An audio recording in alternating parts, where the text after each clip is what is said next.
SDPI கட்சியின் கோவை மண்டல பொறுப்பாளர் அருமை சகோதரர் லுக்மானுல் ஹக்கீம் அவர்களை பேசுமாறு அழைக்கின்றோம்.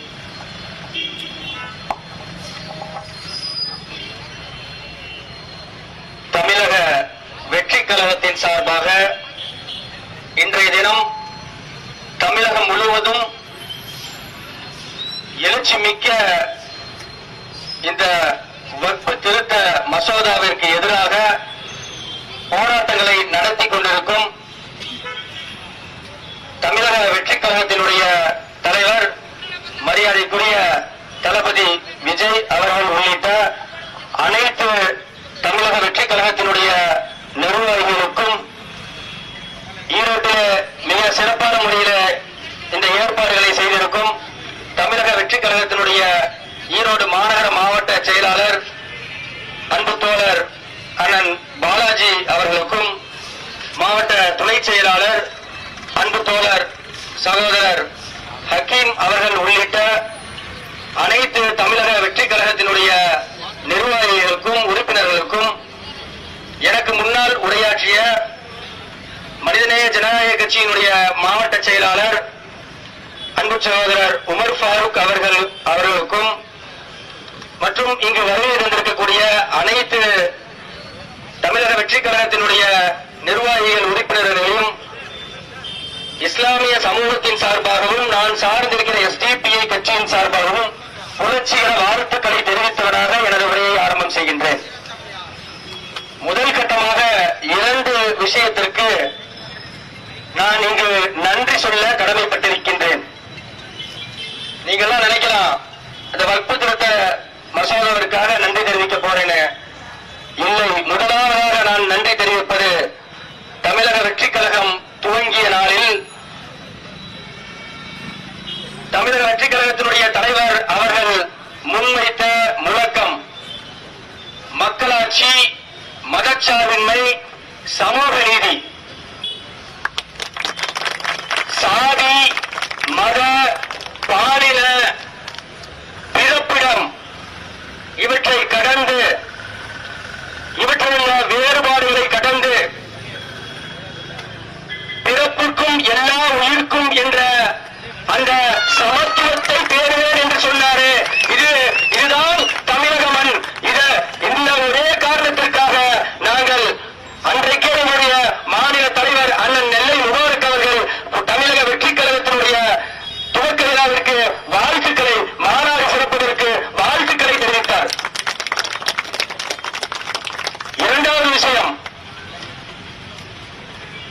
இந்த வக்ஃப் திருத்த சட்ட மசோதாவை இந்தியாவில் உள்ள பெரும்பான்மையான எதிர்க்கட்சிகள் எதிர்த்துக் கொண்டிருக்கின்றார்கள். குறிப்பாக தமிழகத்திலே பிஜேபியை தவிர அனைத்து கட்சிகளும் இதை எதிர்த்து வாக்களித்திருக்கின்றார்கள் சட்டமன்றத்திலே. ஆனால் முதலாக கடந்த 2 மாதங்களாக நான் சார்ந்த எஸ்டிபிஐ கட்சியானது பல்வேறு போராட்டங்களை நடத்தினோம். கடந்த 2 நாட்களுக்கு முன்பாக பாராளுமன்றத்தில் இந்த சட்ட மசோதா தாக்கல் செய்யப்பட்ட பொழுது தமிழகம் முழுவதும், குறிப்பாக இதே காந்தி சிலை நாம் நின்றிருக்கக்கூடிய இதே பகுதியிலே மெழுகுவர்த்தி ஏந்திய போராட்டத்தை நடத்தினோம்.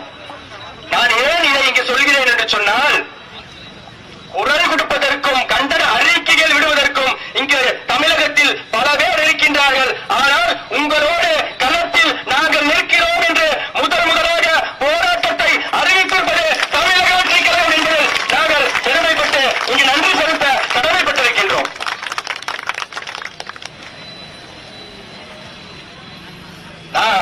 அந்த 2 நாளைக்கு முன்னாடி நடந்த அந்த ஆர்ப்பாட்டத்தில் நான் பதிவு செஞ்சேன். எங்களுக்கு கண் துடைப்பிற்காக அறிக்கைகளோ,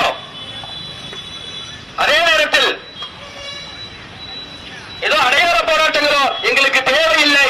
எங்களுக்கு இந்த சட்டம் வாபஸ் வாங்கப்படும் வரை, பாராளுமன்றத்திலே தாக்கல் செய்யப்பட்ட இந்த சட்டம் பின்வாங்கப்படும் வரை, எப்படி விவசாயிகளுடைய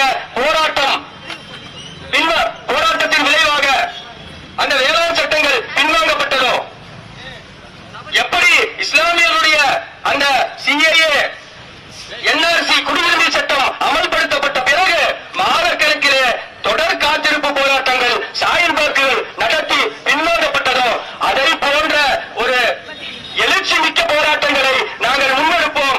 அனைத்து மதச்சார்பற்ற சக்திகளும் தமிழக வெற்றி கழகமும் இணைந்த அந்த போராட்டத்தை முன்னெடுக்கும். அதற்கு அனைத்து மதச்சார்பற்ற கட்சிகளும் எங்களுக்கு ஆதரவு அளிக்க வேண்டும் என்ற கோரிக்கையை நான் முன்வைத்தேன். எங்களுக்கு ஆதரவு மட்டும் தேவையில்லை, எங்க கூட கைகோர்த்து நிற்கிறோம். நான் எங்க கூட சொல்ல, ஏன்னா இது மதச்சார்பற்ற நாடு. இங்கு அனைவரும் இந்துக்களும் முஸ்லிம்களும் கிறிஸ்தவர்களும் சீக்கியர்களும் பௌத்தர்களும் அண்ணன் தம்பிகளாக மாமன் வைத்துள்ளவர்களாக வாழ்ந்து கொண்டிருக்கக்கூடிய ஒரு மதச்சார்பற்ற நாடு. இந்த நாட்டை இந்து ராஷ்டிரமாக மாற்றுவதற்கு துடித்துக் கொண்டிருக்கும் ஒரு அரசியல் கட்சி தான் பிஜேபி.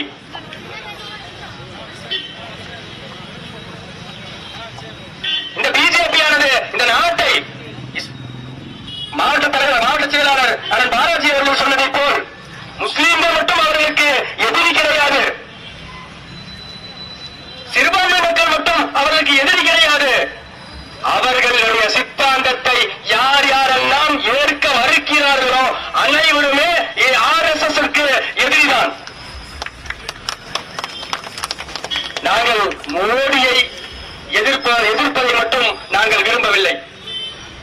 பிஜேபி அரசியல் ரீதியாக எதிர்ப்பது இங்கு தேவையில்லை. இந்தியாவிற்கு அரசியலுக்காக எதிர்ப்பது தேவையில்லை.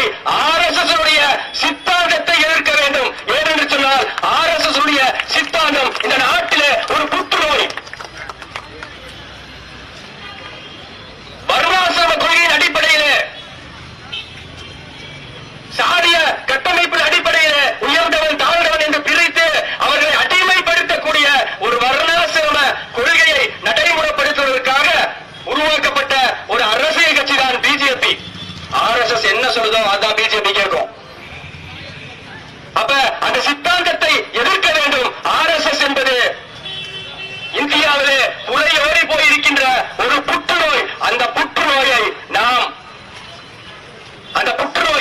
நாம் உடனடியாக அதற்கு மருத்துவம் செய்ய வேண்டும். ஜனநாயக அடிப்படையில் அதற்கு மருத்துவம் செய்ய வேண்டும். ஜனநாயக அமைப்புகள் அனைவரும் ஒன்று திரண்டு இந்த நாட்டிலிருந்து RSS விரட்டி அடிக்க வேண்டும். அந்த சித்தாந்தத்தை விரட்டி அடிக்க வேண்டும்.